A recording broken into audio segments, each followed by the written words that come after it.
Yes, I think the, from what I've gathered, when it's just one denomination and it's a fairly sizable group, that's what tends to be more stifling to honest exchange.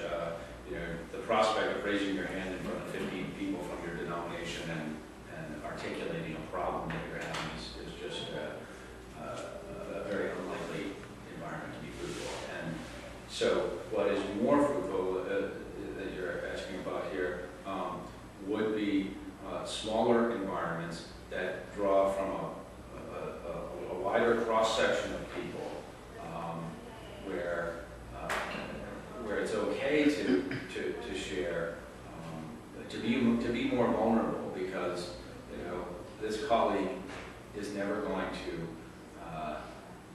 be in a position of power over you, or in a position of gossiping about you. Those types of confidences. There's a what would you call it? Cross-pollination or something that allows for this stimulating environment. And to say something from my own experience, when I was new in the pastorate, the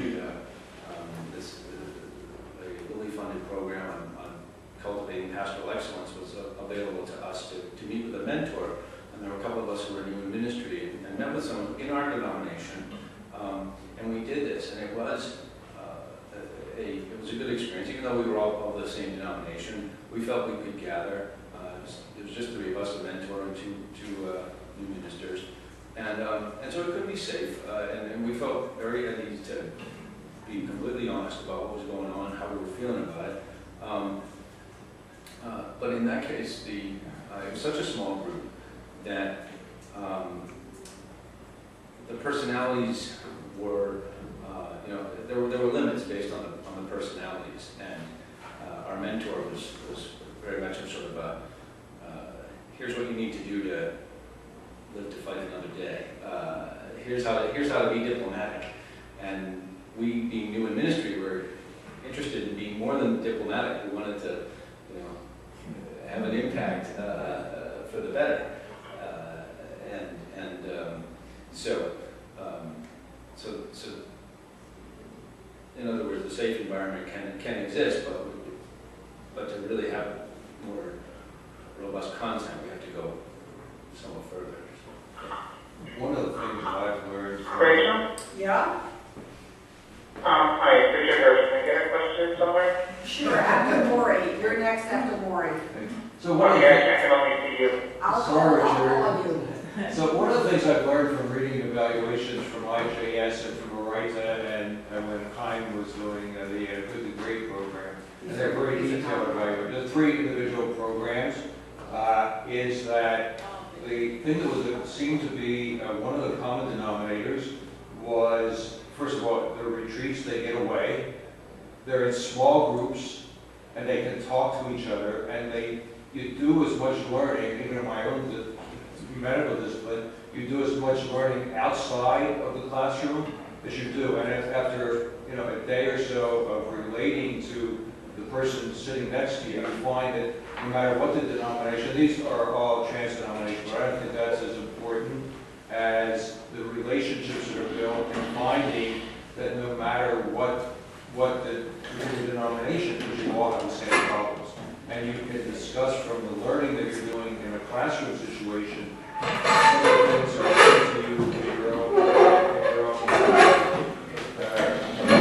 place in your individual congregation. I think that's something that came across, it consistently comes across every time I read one of these evaluations, that the relationships that are built after a day or so from men and women talking to each other about common problems, it is probably one of the first they learn. I mean, they learn a lot because of the people that are teaching, but they also learn to trust each other and that they are not alone. I think realizing that they are not alone, that each one of them have the same problems as when we first put this together. Hold on, Richard, I'm almost done.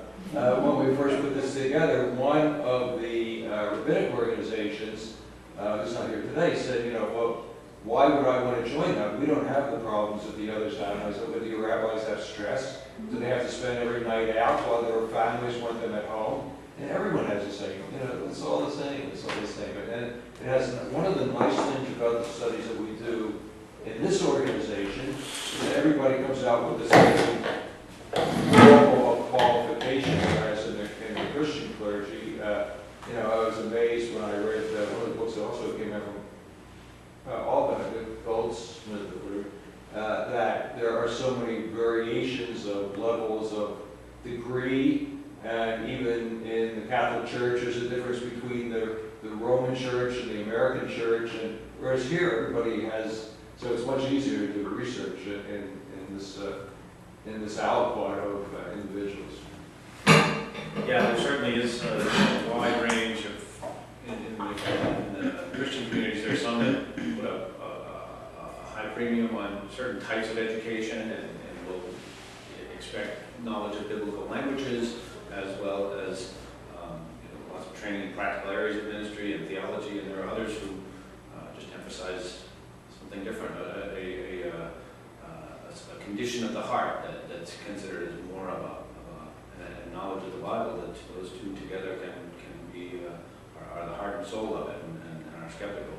When I started thinking about this 10 years ago, I had this vision of someone who learned from the greatest scholars in rabbinic education, ever and in the world, and I imagined them getting their ordination and leaving the seminary from which they got the smicha, and the door shutting, and them saying, now what do I do? Because they know they're not going to be most of them are not going to be scholars, and how do they apply what they've learned in the seminary, in the rabbinic school, to the congregation that they walk into when the board, when their first day says, you got to go to this meeting, this meeting, this meeting, and it's and so there's a certain amount of insecurity in maintaining what they really want to do with their lives. And by the time they're out 10 years and they haven't done anything, it's really hard to go back and start learning again. Yeah, and there is that, those bonds that you're talking about are important and not underplayed in a lot of this material, that the bonds between people in that trusting environment does equip people to have folks that they can go to, who they trust. Sometimes in another area. One who said here that it was the local rabbi in his own town who's his primary source. Partly because there is some difference, and partly because there's so much in common. It just was the right combination. So they get together over lunch, and that's the best learning that they do. There's no tuition involved, except foot the bill for lunch sometimes.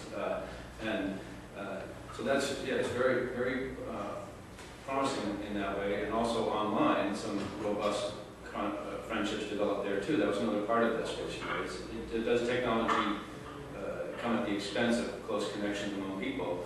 No, not necessarily. There's certain types of learning and certain types of vulnerability that's not going to happen online.